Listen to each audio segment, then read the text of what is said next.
What's going on, guys? So this is obviously different than my normal content.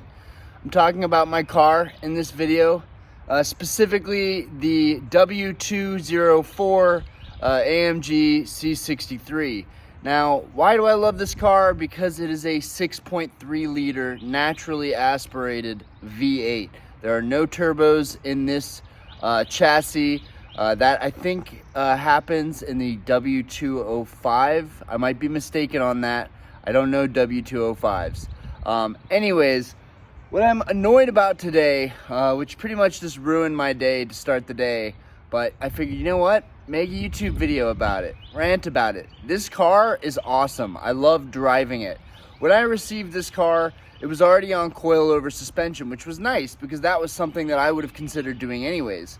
So the car's been whining a little bit. It's been having whining noises coming from the driver's side. I kind of assumed immediately that it was the steering rack and it whining, and I figured there could be one of two things. Either it's going out or it's a simpler thing, which tends to not be the case with my life. It's usually the more complicated thing, but in this case, it was the steering fluid being low. I put some CHF 11S in it. That's what I run in all of my cars. And lo and behold, it was able to smoothly turn, no whining noises anymore. When the car is at idle, it would whine too. All of that now I attribute to the steering fluid because it is not whining anymore. But what happened was I drove in and this happened. See this? You see this? You see this?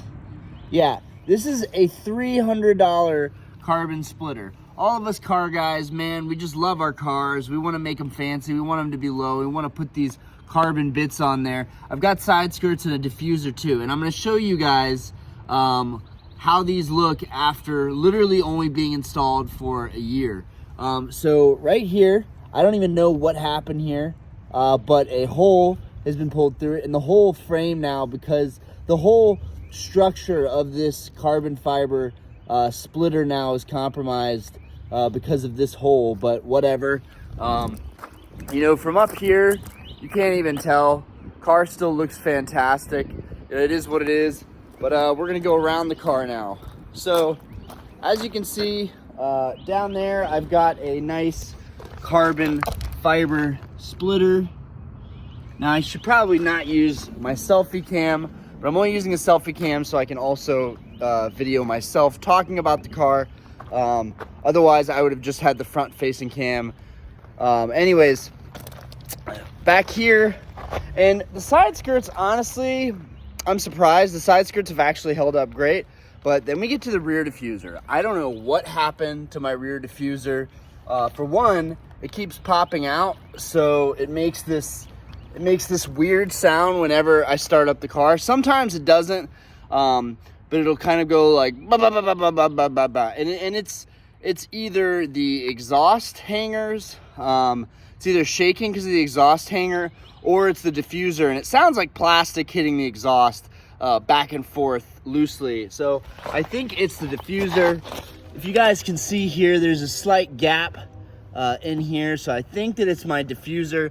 But I mainly just wanted to show you guys all the damage that occurs to a rear diffuser after a year. In my case, it might not happen to everybody. Maybe I'm just really unlucky, but we've got crack here. We've got crack right here. We've got crack right here, almost a full break right here. And I don't know, you know, I might get some kind of carbon fiber repair, some kind of resin that I can fill in to all this. But right here, it's got a crack going down. It's got a line going down. That's about to be a full crack. Over here, again, we've got a crack right here. So, and again, clearance issues. You see there's a little bit of space between this diffuser. So I think it's my diffuser maybe making all that noise. I'm not entirely sure. But yeah, basically this is why splitters suck. This is why having a car that's low sucks. And this is the reality for everybody that has a car that's slammed to the ground. It sounds really cool, but in reality, it's a huge pain in the butt and it causes a lot of problems. And honestly, I wouldn't change it for anything. I absolutely love the way it looks low. I don't care, you know, I know stuff's gonna happen, but this is really more like a video of just like, if y'all have splitters, if you have front lips, rear diffusers, you know what it's like when you have carbon bits that you pay hundreds of dollars for and they just break over and over again. It's just part of the cycle. But, you know, looking at her, looks pretty good. She looks pretty good. Anyways, this is I don't talk about this car on the channel a lot.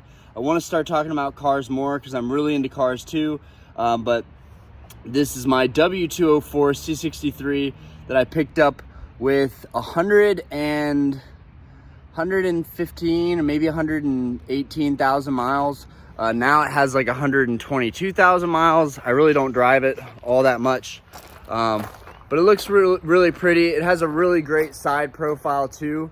I love the 4-door style. I have mostly coupes. I'm trying to think. Yeah, the E92 M3 is a coupe, and then my E46 M3 is a coupe. But it looks really good from down low, and the wheels just look phenomenal. It's really a great looking car, especially with the carbon side skirts. It really sits so much lower than it normally would. Anyways, and like one of my favorite things about this car, even though this really isn't a video about the C63, it's more about how much I hate these carbon fiber bits because they're kind of a waste of money. They just break over and over again, but they're at least aesthetically pleasing to look at. But right here we got these hood bulges. I really like these hood bulges on this car. This car has these kind of fins in the back of it. I think those look absolutely fantastic.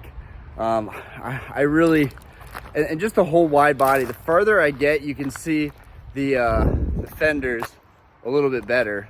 Hold on, back up. That's a good angle right there. You guys can see how naturally wide those fenders are. Those fenders are huge on this car. I mean, it's really a beefy looking car. I love it.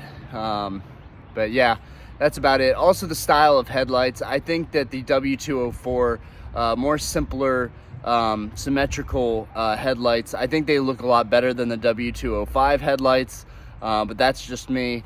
Anyways, I need to replace my fog light cover. I've got a fog light cover that's clearly missing. That one is on, but that one is not. Anyways, peace out, guys. This is my rant of the day on this car. Later today, we will hopefully find some Crown Zenith Pokemon tins to open up. Also, I have a really big mail day video coming up, so stay tuned for that. I'm trying to decide whether I'm going to do the mail day video live or whether I'm just going to do a traditional long form video. I'm just worried about the resolution. When I do lives, I always worry about the resolution afterwards when it's published. But anyways, peace out, guys.